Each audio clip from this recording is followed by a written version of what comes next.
welcome back to another exciting, educating episode on my journey with Omo. I hope you all have been keeping safe. In today's video, we are going to be talking about the perspective people have towards sickle cell and people living with the condition.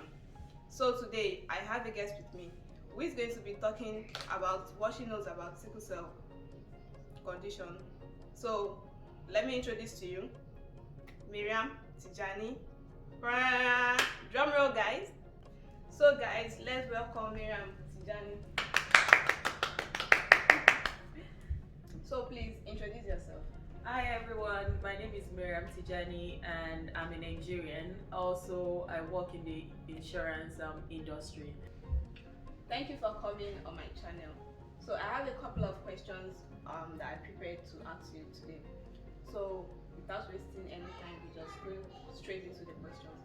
So the first question I have for you is, what do you understand by sickle cell? Okay, so when I heard what sickle cell, all I know, the only understanding of sickle cell that I have is I know it's a genetic disorder or condition that affects few people, not everyone. I don't really know much about it, but that's just the main thing that comes to my mind when I heard what sickle cell. Like, I just know it's a very, very difficult condition and disorder. I don't know. Sorry, it might not be a disorder, but that's what I know. So the second question is going to be, have you met anyone living with the condition? Yes, both home and abroad. I've met people with the condition.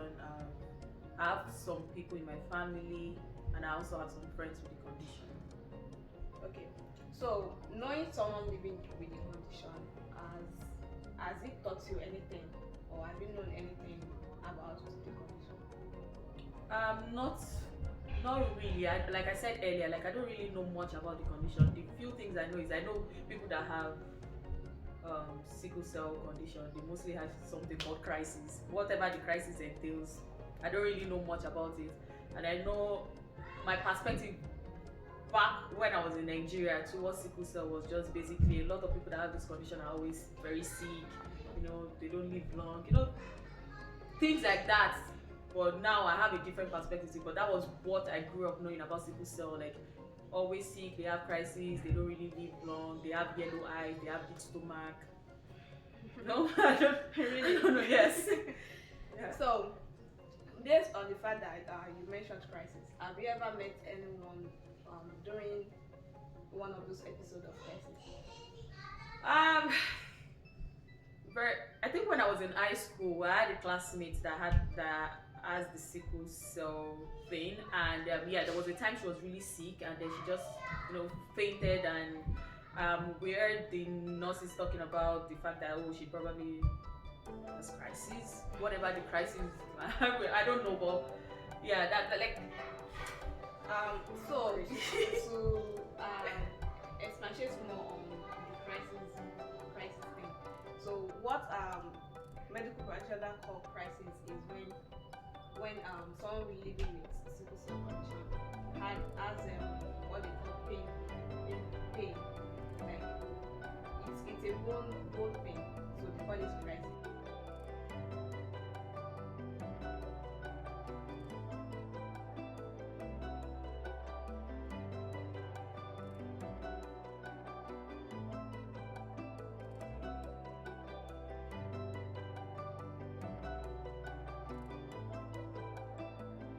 Now, to the next question.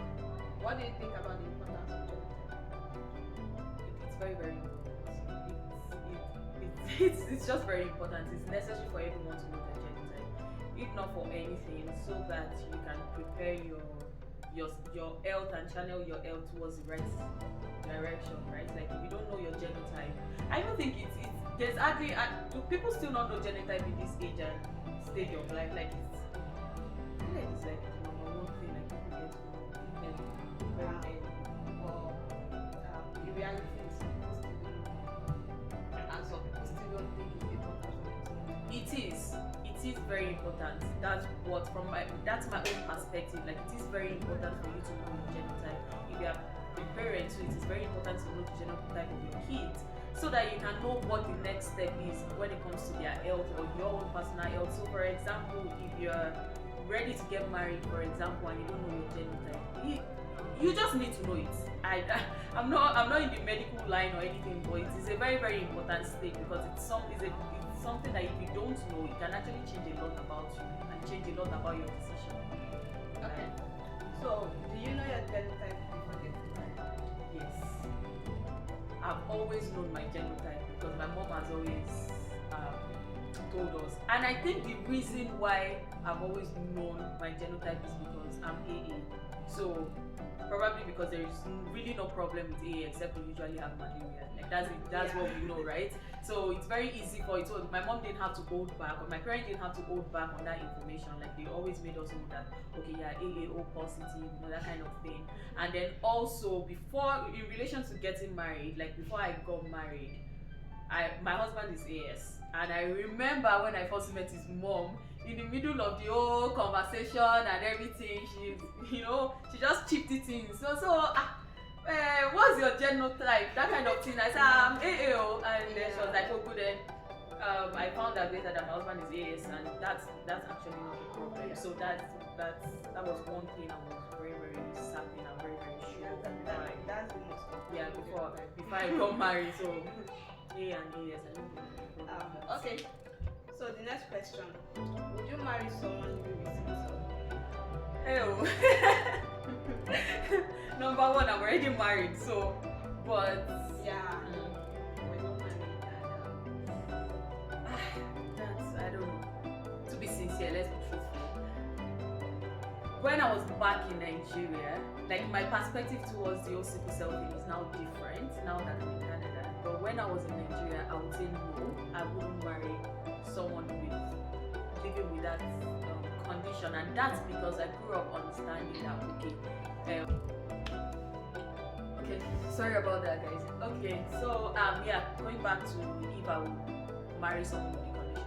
Okay, my perspective when I was in Nigeria is actually different from now. When I was in Nigeria, if I'm still in Nigeria, I would not marry someone with the condition. That's because I grew up understanding that it's a very stressful condition, and you hear parents letting you understand that okay, sorry to say, they mostly believe that people that have this condition will live long.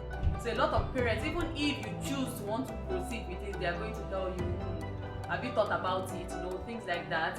So I would say no, but fast forward to now that I'm in a different place entirely, I now understand that it is a condition that you can actually manage and live even longer than someone that is AA, for example. So I would say if it's now, I can, but I just have to understand what I'm getting myself into. I have to understand, I have to be mentally prepared, emotionally prepared, and I have to be there for that person. So when I say, I'm not saying I believe that the person is going to die soon or the person will be sick and I have to be there taking care of the person. No, but I have to know what I'm getting into. I have to know that okay, I'm marrying someone with this condition, and this is what is going to happen. Okay, we decide to have kids, this and this and this is what is going to happen. So yeah, now I can. Back at home when I was in Nigeria, no, I wouldn't. Okay, I would like to chip in something. From where we are from, Nigeria, there's that stigma. People don't want to get married to people living with the condition, with the sickle cell condition. She's actually right. Even if your partner or someone you are dating is willing to go on that journey with you, the parents, they won't agree. So I hope and I wish that one day we get to that level of acceptance where all parents, no matter the race, no matter the country they are from, accept anybody living with any kind of condition. So let's move on to the next question now. Do you advise AS and AS or SS and AS to proceed and get married? Like I said, this is just still my opinion, but I would say before they make that decision to get married, they should seek professional advice. So when I say professional advice, maybe talk to a therapist or talk to your doctor, know what you are getting into, know what is in stake for you, know what you have to do and what not to do. And if both of you think that it is something, it is a journey that you're ready to embark on, it's something that you can do and proceed with, then do it, do you. This life is too short for making some funny decisions. But if you know that it is something you cannot proceed with, then it's better you just take a step back and I don't know, maybe reach an understanding and know that, okay, I cannot be there for you. I cannot be there for you when something like this happens. I cannot be there for you when you have crises and I'll have to take care of the kids. Things that you just need to know what you're getting into. You need to seek professional help. Okay. So professional advice, not advice. All right. So would you say now that you're living in Canada, would you say your perspective towards people living with the condition has really changed, or your level of acceptance for someone living with the condition has really increased? Yes, a lot. And when I say a lot, I mean, like I said earlier, that back at home, once you say you're SS like this, I just want to see big stomach, yellow eyes, like that is like the stigma. That is what is like. So when then later, even I met some people in Nigeria that are living with that condition and they don't have yellow eyes and they don't have big stomach, and I'm there doubting. Yeah, everybody's experience. Yeah, like I'm there doubting that it does, like, are you sure? Do you understand? And I know somebody personally, that like a friend, a family friend that also lives with this condition, and trust me, she does not even, she's healthy. Like if you see her, until she tells you that, okay, I'm SS, you will not know. And then coming to Canada, and I realized a lot, like I love watching videos on TikTok, and then I see videos of people saying, oh, I live with the condition and everything, and and I'm wondering, like, how did we now come to the conclusion that when you're an SS patient or you live with that condition, then you automatically have to, have big stomach, swollen. When I say big stomach, I mean swollen stomach and yellow eye, and your skin will be pale, and you always have to be sick and all that. So it's stigma. I mean, we are hoping that someday the stigma will go away. Hopefully, but since, in all sincerity, like, my perspective towards this condition has really, like, I understand better than when I was back at home. And now I understand. I get this statement a lot when I tell people I'm living with the sickle cell condition. They're like, really? You don't look like one. I'm like, how do you expect me to look? That's because they already have that stereotype look. Like, if you are living with sickle cell condition, you have to look a certain way, which is not true. It's not true at all. There are some people who look that way fine, maybe because of the level of the severeness of their condition. And when there are some other people that look much chubby, they look very, very healthy. In fact, if you see them, you'll be like, oh, no, you are really healthy. So you know what? I remember when I first met you, and then I heard about the fact that you live with the condition, and then I think you had already started working or something. And in my mind, I was like, but is she supposed to be stressing herself? Like, does she even have the strength? I'm talking about even in Canada. I was like, does she even have the strength? Is she supposed to be engaging herself in such rigorous activity? That the little energy that she has, she's supposed to, just.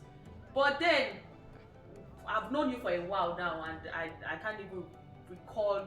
Like, I don't know. I've never seen you have the crisis or something, and then it was surprising at first, but now that I have a better understanding, I know that it's not as if today, because you have the condition, you are sick you always have to have the crisis like 2-3 times in a week or something. But yeah, like, I'm in a better place when it comes to the understanding. Like, I now understand what the condition is all about, and and I have a friend that can teach me more and tell me more about it. So that will be the last question for today.